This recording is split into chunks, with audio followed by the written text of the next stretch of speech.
Introduction the invisible engine of the world data. ఈ 21వ శతాబ్దంలో బంగారం కంటే విలువైనది ఏదీ అంటే అది డేటా మాత్రమే. మీరు బ్యాంకు నుండి డబ్బులు డ్రా చేసినా, విమానం టికెట్ బుక్ చేసినా లేదా ఆన్లైన్లో షాపింగ్ చేసినా ఆ సమాచారాన్నంతా ఎక్కడో ఒకచోట స్టోర్ చెయ్యాలి. ఆ సమాచారాన్ని భద్రపరిచే ప్రపంచంలోనే అతిపెద్ద డేటాబేస్ సామ్రాజ్యం ఏదో తెలుసా? అదే ఆరకల్. మైక్రోసాఫ్ట్, గూగుల్ లాంటి కంపెనీలు మనకు కనిపిస్తాయి, కానీ ప్రపంచంలోని టాప్ 100 కంపెనీల వెనక ఉండి వాటిని నడిపించేది ఆరకల్. 2 సార్లు కాలేజ్ నుండి డ్రాపౌట్ అయిన ఒక కుర్రాడు అమెరికా గూఢచారి సంస్థ CIA కోసం చేసిన ఒక సీక్రెట్ ప్రాజెక్ట్ నేడు లక్షల కోట్ల సామ్రాజ్యంగా ఎలా మారింది? బిజినెస్ ప్రపంచంలో ఐరన్ మ్యాన్గా పిలువబడే లారీ ఎలిసన్ సాహసాలేంటి? ఈరోజు AI ప్రొడక్షన్ యూనివర్స్లో ఆరకల్ యొక్క మైండ్ బ్లోయింగ్ చరిత్రను విడమర్చి చూద్దాం. Chapter 1 the maverick founder Larry Ellison. Oracle కథ లారీ ఎలిసన్ లేకుండా పూర్తికాదు. 1944లో న్యూయార్క్లో జన్మించిన లారీకి చిన్నప్పట్నుండి తిరుగుబాటు మనస్తత్వం ఎక్కువ. ఆయన 2 సార్లు వేరువేరు కాలేజీల నుండి మధ్యలోనే వచ్చేశారు. నువ్వు జీవితంలో దేనికీ పనికిరావు అని ఆయన పెంపుడు తండ్రి తిట్టినా ఆయన కుంగిపోలేదు. తనమీద తనకున్న నమ్మకంతో కేవలం జేబులో కొన్ని డాలర్లతో కాలిఫోర్నియా చేరుకున్నారు. అక్కడ కంప్యూటర్ ప్రోగ్రామింగ్ నేర్చుకొని రకరకాల కంపెనీల్లో పనిచేయడం మొదలుపెట్టారు. Chapter 2 project Oracle the CIA connection. 1970లలో లారీ ఎలిసన్ యాంపెక్స్ అనే కంపెనీలో పనిచేస్తుండగా ఒక సీక్రెట్ ప్రాజెక్టొచ్చింది. దాని పేరు ఆరకల్. ఆ ప్రాజెక్టిచ్చింది మరెవరో కాదు, అమెరికా గూఢచారి సంస్థ CIA. అత్యంత రహస్యమైన డేటాను సురక్షితంగా ఎలా స్టోర్ చెయ్యాలి అనేదే ఆ ప్రాజెక్ట్ ఉద్దేశ్యం. అక్కడే లారీకి ఒక అద్భుతమైన ఐడియా వచ్చింది. అదే రిలేషనల్ డేటాబేస్. అప్పటివరకు డేటా అంతా గజిబిజిగా ఉండేది, కానీ లారీ దాన్ని టేబుల్స్ రూపంలో అమర్చవచ్చని గుర్తించారు. 1977లో తన ఇద్దరు మిత్రులు బాబ్ మైనర్ మరియు ఎడ్ ఓట్స్తో కలిసి కేవలం $2000 పెట్టుబడితో సాఫ్ట్వేర్ డెవలప్మెంట్ ల్యాబొరేటరీస్ SDLని స్థాపించారు. ఇదే తరువాత ఆరకల్గా మారింది. Chapter 3 the SQL revolution and rapid growth. Larry ఎలిసన్కి అదృష్టం కలిసొచ్చింది. అప్పట్లో IBM ఒక పేపర్ పబ్లిష్ చేసింది. అందులో SQL గురించి ఉంది. IBM ఆ టెక్నాలజీని వాడకముందే లారీ దాన్ని తన సాఫ్ట్వేర్లో ఇంప్లిమెంట్ చేసి మార్కెట్లోకి తెచ్చారు.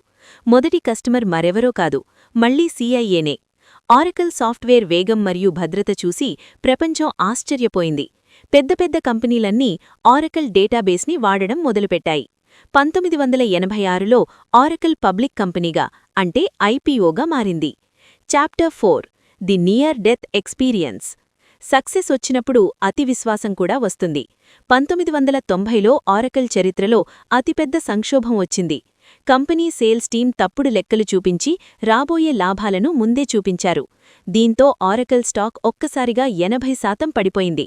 కంపెనీ దాదాపు దివాలా తీసే పరిస్థితికి వచ్చింది. లారీ ఎలిసన్కు అప్పుడర్థమైంది, కంపెనీకి కేవలం ఇంజనీర్లు మాత్రమే కాదు, మంచి మేనేజ్మెంట్ కూడా ఉండాలని.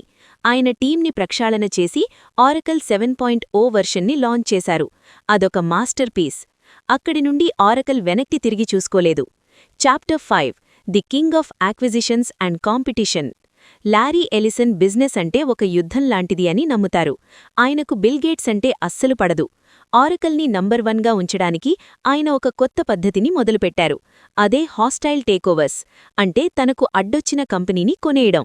పీపుల్సాఫ్ట్ అనే కంపెనీని కొనడానికి ఆయన 5 ఏళ్లపాటు పోరాడారు. చివరికి $10 బిలియన్ దాన్ని సొంతం చేసుకున్నారు. అలాగే నెట్స్వీట్, సీబెల్ వంటి డజన్ల కొద్దీ కంపెనీలను కొనేస్తూ ఆరకల్ని ఒక మహాసామ్రాజ్యంగా మార్చారు. Chapter 6 the Sun Microsystems deal getting Java. Oracle చరిత్రలో 2010లో జరిగిన ఒక డీల్ మొత్తం టెక్ ప్రపంచాన్ని మార్చేసింది. అది సన్ మైక్రోసిస్టమ్స్ని $7.4 బిలియన్ కొనడం. ఈ డీల్తో ప్రపంచంలోనే most popular programming language Java మరియు MySQL ఆరకల్కి సొంతమయ్యాయి. దీనివల్ల గూగుల్కి ఆరకల్కి మధ్య దీర్ఘమైన న్యాయ పోరాటం జరిగింది. ఆండ్రాయిడ్లో జావా కోడ్ వాడినందుకు గూగుల్పై ఆరకల్ కేస్ వేసింది.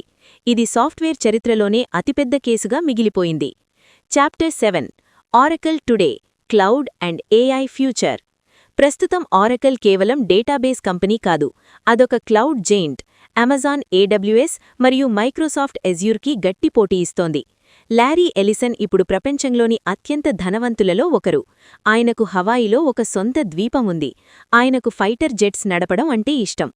ఇప్పుడు AI విప్లవంలో కూడా ఆరకల్ కీలక పాత్ర పోషిస్తోంది.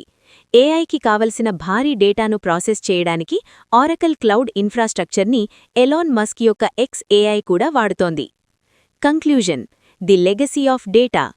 ఆరకల్ కథ మనకు నేర్పే పాఠమేంటంటే, మార్కెట్లో వచ్చే మార్పులను ముందే గుర్తించి ఎంతటి రిస్కైనా సరే తీసుకోవాలి.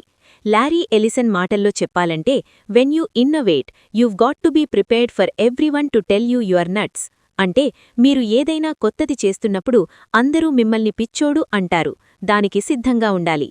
మరి ఆరకల్ డేటాబేస్ గురించి లేదా జావా గురించి మీకు తెలుసా? కామెంట్స్లో చెప్పండి.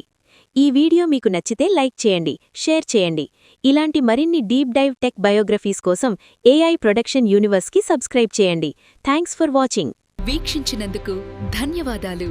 AI production universe.